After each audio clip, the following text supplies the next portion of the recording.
presidente, ministra Margarete, demais colegas. Importante salientar que a cultura, a saúde, a segurança não são pautas que têm ideologia. Então nós sabemos que a cultura é essencial para o sentido da vida, forma identidade, fortalece valores. No meu caso, deputado Diego, nós temos lá o Centro de Tradições Gaúchas, respeitamos as culturas do norte, a sul, leste, oeste. Mas eu queria fazer uma introdução, ministra, até porque a senhora faz parte de um governo que se trata das prioridades. A senhora tem uma ideia, a senhora citou o meu estado mais de uma vez, Rio Grande do Sul, e eu fico imaginando eu chegar para um gaúcho das enchentes e das estiagens que perderam tudo. Carro, casa, trabalho, perderam vidas, e eu oferecer para ele ver um filme ou escutar uma música.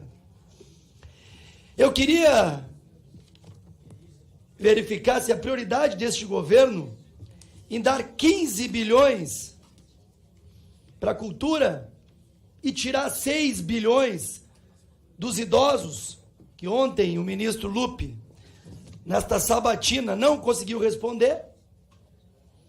Mas eu quero falar para quem iniciou uma vaia que 15 bilhões se constrói 500 hospitais, 3 mil unidades de pronto atendimento, 150 mil casas.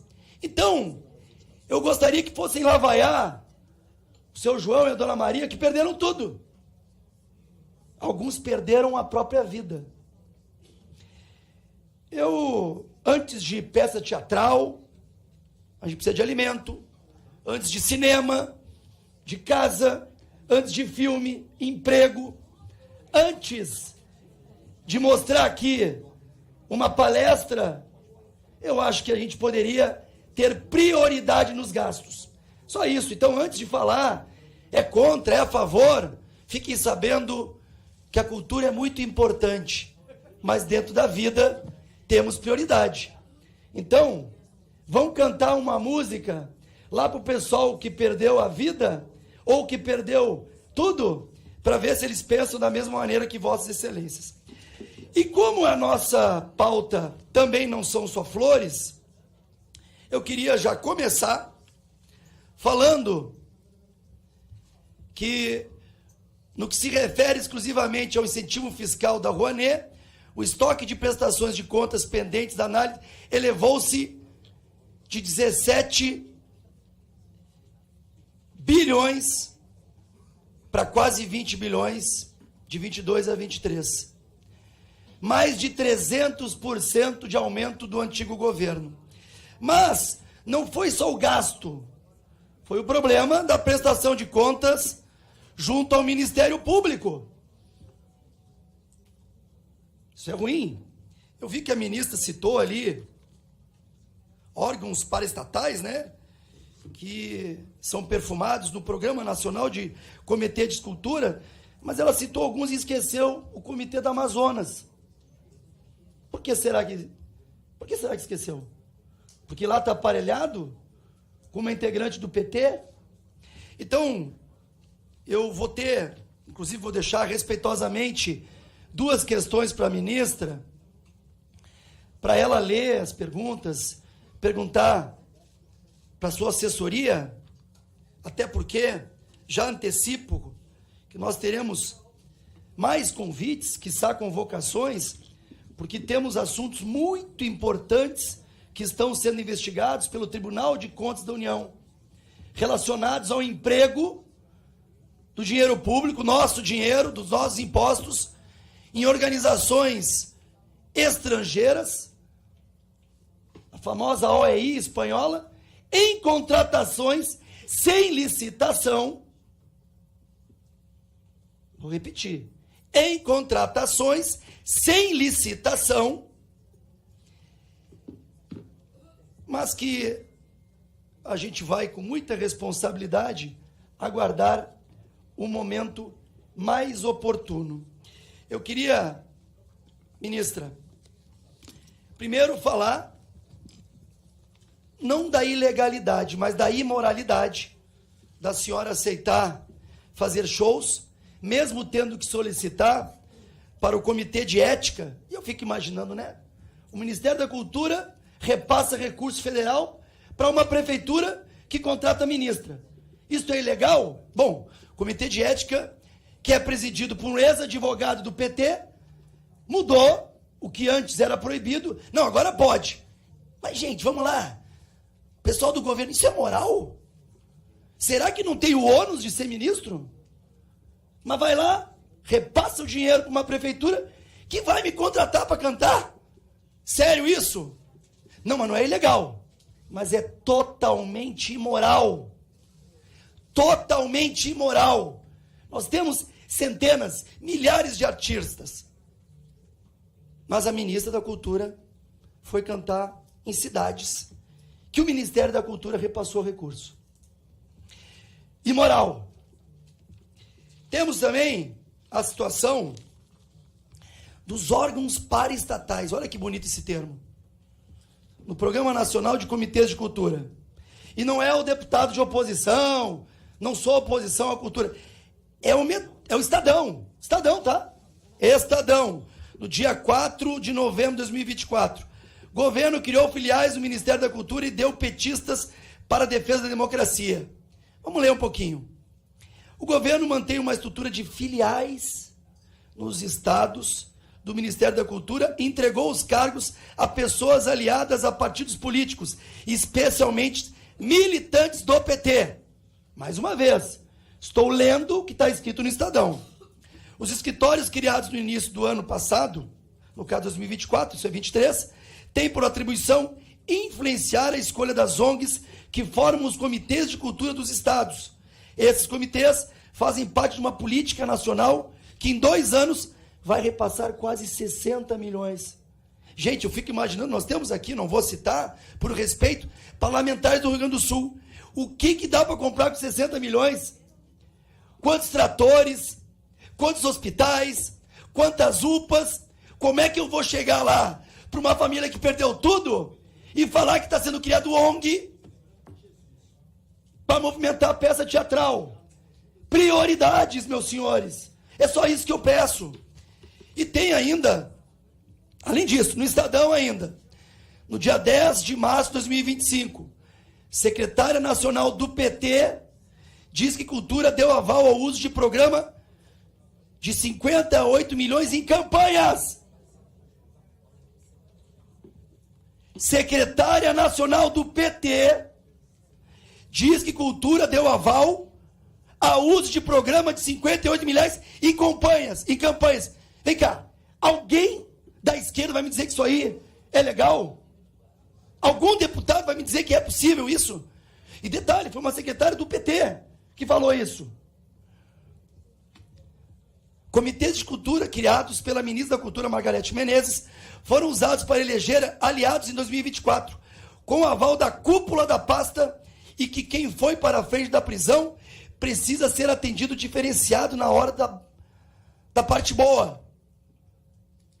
Anne Moura, secretária nacional de mulheres do PT, exigiu que Marcos Rodrigues, ex-presidente da ONG, IAJA, responsável pelo Comitê de Cultura, envolvesse a estrutura do comitê na campanha dela, a vereadora. Espero que respondam esta questão. Precisa repetir? Não, né? Então tá bom. Mas eu vou deixar 3 perguntas. Tinha tanta coisa para perguntar. Mas eu vou pedir, ministra, e a senhora pode ter certeza de todo o respeito que eu lhe tenho, em virtude de uma portaria interministerial de setembro de 2024. Anotem, imprensa. O Ministério da Cultura ficou incumbido de organizar o festival G20 Social, Aliança Global. Por qual motivo escolheu a OEI para isso? Primeira pergunta. Isso é matéria de cooperação internacional? Montar tendas e palcos de shows precisa ser feito por um organismo internacional? Não temos essas empresas aqui no Brasil. A ONU, por exemplo, trabalha com montagens de shows? Essa é a primeira pergunta. Segunda pergunta. A ministra do Planejamento, Simone Tebet, afirmou ao Congresso Nacional, em 24 de dezembro de 2024, que o evento Aliança Global Festival e demais atividades G20 social não foram custeados pelo orçamento público. Olha o que ela falou. Vamos à pergunta agora. Como o Ministério da Cultura foi responsável por sua organização e não pagou a conta? Quem é que pagou essa conta se a ministra Simone Tebet diz que não teve dinheiro público? Aí vem, quanto custou esse evento? Onde estão os documentos fiscais? Porque só tem uma alternativa. Essa OEI, essa empresa espanhola. E meus senhores e minhas senhoras, gravem o que eu vou dizer. A OEI ainda vai ter muito o que falar aqui dentro, hein? Não é só o TCU que está investigando. A OEI prestou esse serviço de forma voluntária? Senhora ministra, eu sei que tem muita gente que trabalha sob o seu guarda-chuva e a senhora não tem como controlar todo mundo. Mas eu lhe garanto que o dinheiro que está sendo gasto seria muito mais útil para o meu Estado. Eu lhe garanto que a cultura é muito bem-vinda no Rio Grande do Sul, mas nesse momento a gente não tem espaço para isso.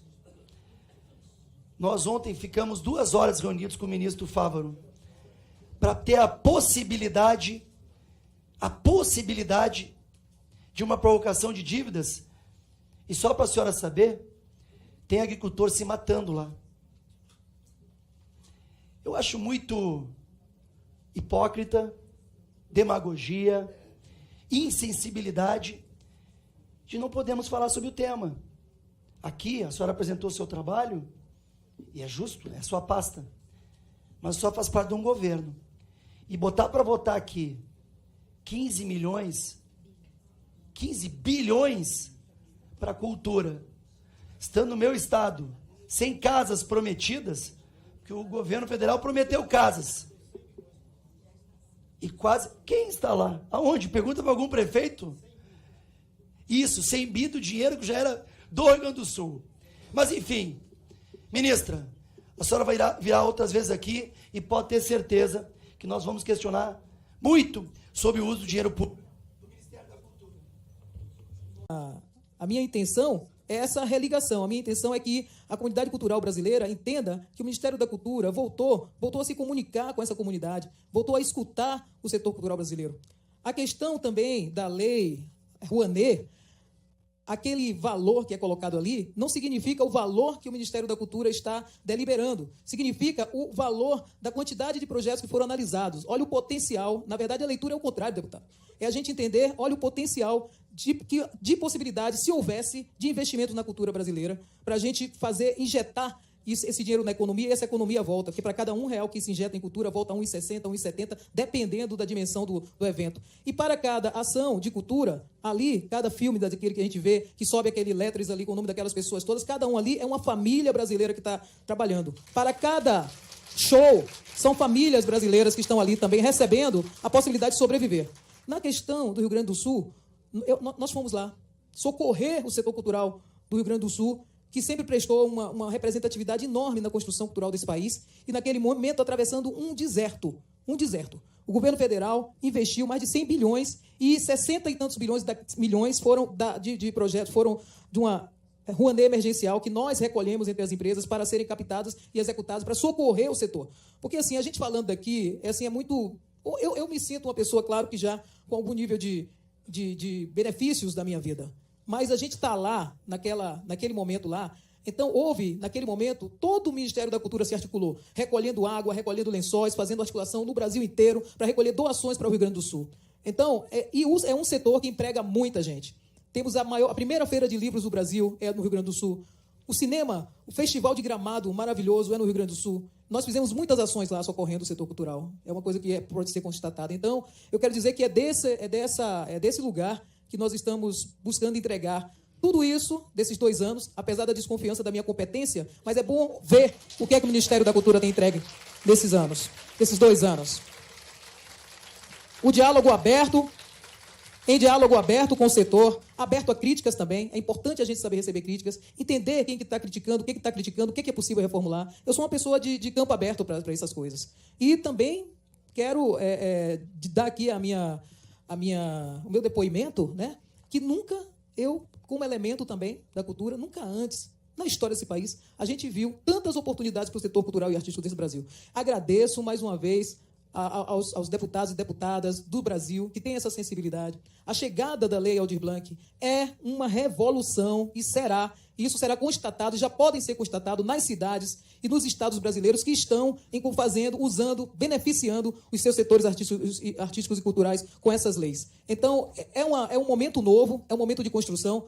Nós queremos ter, sim, sempre, com o marco regulatório do fomento, mostrar que nós estamos dispostos a mostrar uma responsabilidade fiscal, sim, porque esse marco traz aderências melhores para a fiscalização, administração e prestação de contas dos fazeres culturais do país. Temos, nesse momento, essa dimensão.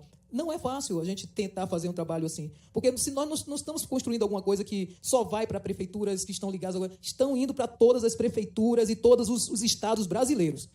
Todos os estados brasileiros, porque assim, é uma lei, uma regulação que é fundo a fundo. É uma lei, é uma conquista do orçamento nacional. Está lá, foi votado e criado por essa Câmara de Deputados e Senadores brasileiros. Sabe?